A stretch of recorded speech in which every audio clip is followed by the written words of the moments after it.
Talking breaking news on the ongoing controversy surrounding President Trump's immigration policy. Just over an hour ago, President Trump signed an executive order ending family separation at the U.S.-Mexico line, but he says his so-called zero-tolerance policy is still in full effect. This comes after Governor Gina Raimondo said Rhode Island's foster care system will not accept children separated from their parents at the border.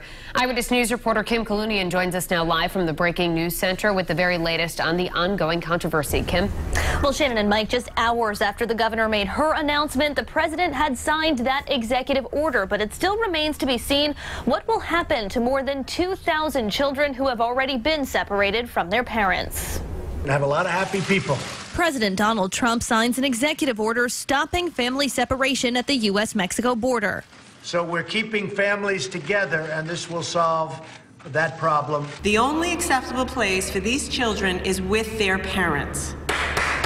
The development comes just hours after Governor Gina Raimondo announced Wednesday Rhode Island's foster care system would not accept children separated from their parents at the border. So I wanted to get out strongly today to say, not in Rhode Island. This amid reports of children being sent to foster homes in Michigan and New York. DCYF says Rhode Island had not been contacted to find foster homes for the more than 2,000 children separated from their families at the border so far. Sending these kids thousands of miles away from their parents is going to delay their reunification with their parents by days, weeks, months, years, and maybe permanently.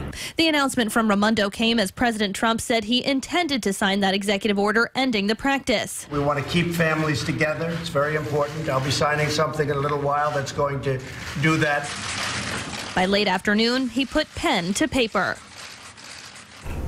And the president's executive order will keep families together while they're in custody. It will also ask the Department of Defense to help house those families. Now, coming up new at 6, we'll hear from a local adoption advocate about her concerns over putting these children into foster care. For now, reporting live in the newsroom, I'm Kim Kalunian, Eyewitness News. First, developing news on the separation of families at the border, which has drawn strong reactions from Rhode Island and the rest of the country. Following days of defending the policy, President Donald Trump signed an executive order late this afternoon. He says will end the practice. But just a few hours before, Governor Gina Raimondo said Rhode Island's foster care system would not accept children separated from their parents as they tried to enter into the U.S. And a rally in support of migrant families went on as scheduled at the State House this afternoon.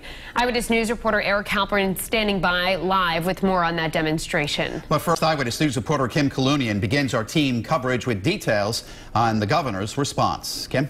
Well, Mike and Shannon, today the DCYF told me that Rhode Island had not yet been asked to take any of the roughly 2,000 children who have already been separated from their parents at the border. But with reports that these children are being sent to foster care in places like New York and Michigan, the governor said today she wanted to make her position on this issue known.